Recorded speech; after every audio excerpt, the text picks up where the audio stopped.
Morning Crossfire on 99.3 Nigeria Info.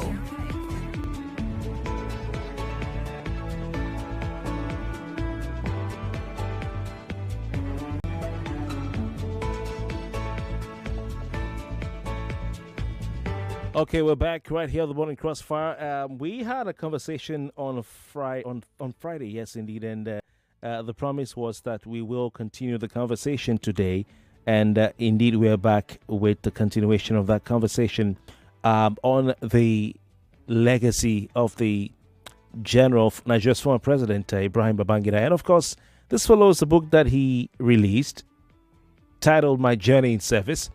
Over the weekend, we heard from one of the children of the Abacha, of late General Sani Abacha, whom made a statement, and we'll talk about all that this morning. But we didn't have enough time to take all your questions, your contributions, and indeed to ask all the questions to our guests.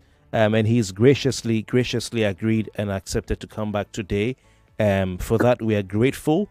He's grown older but still strong and agile and active, and so maybe after today he will give me his secret so that I can also be as strong as he is when I get to his age. I'm talking about none other than Brigadier-General Ajibola Kunle Togun, retired, who was a former deputy director of the State Security Services, and of course he joins us today. He was one of the two security chiefs of General Babangida at the time, the major ones at the time, whom when Gani Fahmy was very vocal about the death of journalist Delegiwa, he accused him. The general has given us his take, his account, and has given us, his reaction to all that has happened. A lot of people wanted to call in. General, sir, good morning to you, and it's good to have you on the program today. I believe you're in your country home in Shaki. Am I correct, sir? Yeah. Right. I'm in Shaki. Are you still part of the Omoteku Corps, the security setup in your state? No. Okay.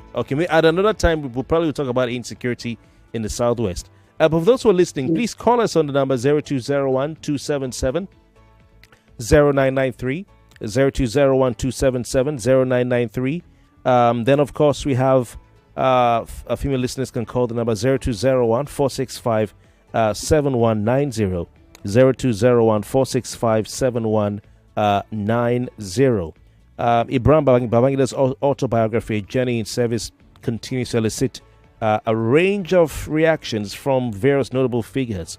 Of course, let's not forget that this autobiography was officially launched on February 20, 2025 at the Transcorp Hilton Hotel in Abuja, attracting a distinguished audience. You had the likes of former President Olusegun Obasanjo, who was at the event. In fact, he was a chairman of that event, alongside the current president, Bola Ahmed Tinubu, who served as a special guest of honor at that event. The keynote address was delivered by former Ghanaian President Nana Akufo-Addo, and the book was reviewed by Nigeria's former Vice President Yemi Osinbajo. Other attendees included former Nigerian leaders like Yakubu Gowon. You had Abdul Salami Abubakar, and of course Dr. Goodluck Jonathan. Sir, before I pick the calls from our listeners, who a lot of who want to talk to you today and have questions, what's your take on the? I think over the weekend, one of the children of General Sani Abacha came out to refute what IBB said about the 1993 election annulment. Now, you said you were in Liberia, leading the ECOMOG force there, which is another thing that I would like to talk to you about maybe some other day, about your experience in Liberia. But I believe you still know, as a military man, some of the things that happened, even though you were not in the country. What's your take on what IBB said vis-a-vis the rebuttal by Abacha's son? Abacha's son says that it's not true what IBB is saying or has said in his book, that his father was responsible for the annulment of the June 12 election in 1993, that IBB saying that he knows nothing about it is not true. What's your take on that, sir? Well, we don't want to talk much about that, but the issue was that General Babangida was the commander-in-chief that time, and there was a time, I cannot remember what happened, when he said everything ended up on his table. So I think if he said he was not the one that it was Abacha and his forces that annulled this thing, well, I cannot comment on that. Both of them were in Nigeria, and he was commander-in-chief. So I believe he should be able to explain that aspect properly. Since I told you I was not around in Nigeria when this annulment happened. Okay, all right. Just to go down memory lane before I pick the first call. When you joined us on Friday, you did say that Gani Fawemi's accusation, is not true. You talked about Gani Fawemi, and of course, as a person, as a lawyer, as a human rights activist, the Nigerians do not know who he truly is. That he wasn't as sincere as people thought he was. That you and you had no hand in the death of Delegiwa. With the parcel bomb that was sent to him, and you gave explanations and talking about the interrogation that the state security services, had, the invitation they gave to the late Delegiwa, and that Delegiwa was never detained. He was only invited to answer questions, and you now gave us certain questions. So for people who probably missed it, just can you please spend a few minutes to go over that before we move on to other things, sir? The issue is that Nigerians believe in sentiments. Since this time, Nigerians were there when Gani Fawemi started this issue. The issue went to court. The High Court judge said all Gani Fawemi was carrying about were mere hearsay. We were cleared at the High Court. We were cleared at the Court of Appeal. We were cleared at the Supreme Court. Why should anybody now come asking us, hey, what was involvement again? We had nothing to do with it. And the court has cleared us. And we sued Gani Fawemi for defamation. And the court found him guilty. And he was told to pay us some amount. And he paid. So why should anybody now continue talking about, hey, what's your involvement about it? We had nothing to do with it. And the court has cleared us. And that should remain like that. So Nigerians should forget. And they should stop depending on sentiment. So that's just the comment I think I have to say. All right. Okay. And you are talking about Gani Fawemi. Nigerians saw the other side of Gani Fawemi. He's called himself a human rights activist. There's one Richard or something that was saying that all they said about Gani were lies. What I said that Richard was calling lies is in the book I wrote. Delegiwa the unanswered questions. Segun Adeniyi, the journalist, took that book to Gani Fawemi. Okay, so this is why you are after Babangida. Someone said it in his book. Oh, I hope he has his facts. I will sue him. That is all the reaction Gani said. The document is in the file. The file is still there.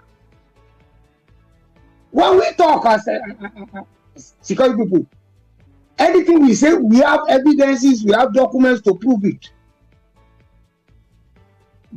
Right. Gani Fawemi is not the person he portrayed himself to Nigerians. Okay, all right. The Richards, who was defending Gani, does he know that Gani was not paying his workers? He was only there months of salary. Okay. Somebody had to leave his employment to look for jobs somewhere else. Was he aware of what Gani Fawemi did to Sashobo, that young lawyer who wanted to start writing a law report? Gani sent somebody from his chambers to go and disorganize that boy's computer. The man was caught from Gani chambers. This boy, everything the boy had to do to start publishing a law report, Gani frustrated the boy. The boy reported to us in the SSS. And eventually, that boy, the first progression of the he had to do it in Singapore because Gani frustrated him and make sure that people didn't cooperate with this boy. They didn't assist him in any way. That is Gani Fayemi. The Richard know all those things. Shashokman is alive. Let people go and meet him and tell him how Gani frustrated him because Gani wanted to be the sole this thing or law report to make money on it. No, he doesn't want any other person to share with him. All right. You interesting. I want to pick some calls here. Thank you, Brigadier-General Togun retired. I'm going to the next listener. First listener, 99.3. Good morning. Hello. Yes, welcome. Yeah, good morning, Kofi. Yes, who's online, please? My name is Tony. I'm calling you from Ikeja. All right, Tony, welcome. Yes, the Brigadier General there. I followed your conversation with him since last week. I was in the secondary school then. I was, little then. I was in the secondary school when we had the news of Delegiwa's death by bomb. Okay. With as students and scholars who followed up that matter. As a matter of fact, it's been long, and it has been overtaken by events. Like his master, IBB, was denying about the annulment of June 12. He himself, the Brigadier General with you, would not own up to anything. He's calling about court that exonerated them. Who was in charge of court then? Who was in charge of court? Who was in charge of appeal court? Who was in charge of Supreme Court? And we are in the regime of military juntas. There was two names during Babangida's regime that were just like Mustafa and Sergeant Rogers. All right. That is the Brigadier General talking with you and the other man. That is Togun and Akilu. That name was deadly then, sincerely, and they masterminded all the evils under IBB. Okay. So we are not saying anybody. Okay, hold on. I think we need to give Brigadier General a chance to respond to what you've said. Sir, I don't know if you had the caller. You want to say something to him. Hold on. Don't go. Okay. What the man is talking about is that just mere sentiments. He said, I and Akilu masterminded all the evil in the Junior Babangida era. Yes. It is absolutely wrong. Nigerians knows about that. Okay. Nigerians knows about that. Can you allow him? I was a student then. Hello, sir. I was in secondary school then. Can you allow him speak, please? He has the floor. Yes, okay. Kofi. All right, Brigadier General, please go on. Now, let the man who is speaking look for my book, Delegiwa Don't Answer Questions. Let him go through it. And you understand that, all these things that they are talking, just mere sentiments, the ideas, the sentiments that Ganifa and me pumped with all of them, and they believed it. I didn't perpetrate any evil. I didn't perpetrate any evil during Babangida's administration. You are doing a job as security people. Okay. And I mentioned what happened. What Ganifa and me had to find fault and see nothing good in anything Babangida did. Before he started the patronage which Buhari gave him, which was to attract about $500,000. Babangida stopped it. Gani is obsessed with money. And that's why he doesn't see anything good in Babangida. And started all this rubbish all over the place. Nobody perpetrated. He was talking about something and Rogers.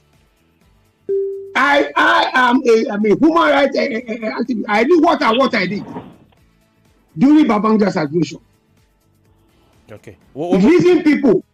Tell us what you did, sir, that people are not aware of. Now, when Babangida came in, he ordered that all the politicians that were locked up, that were in prison, should be released. The prison officials said they are not going to do that. They need release order before they could release. I went to Ikoyi prison and released all those people.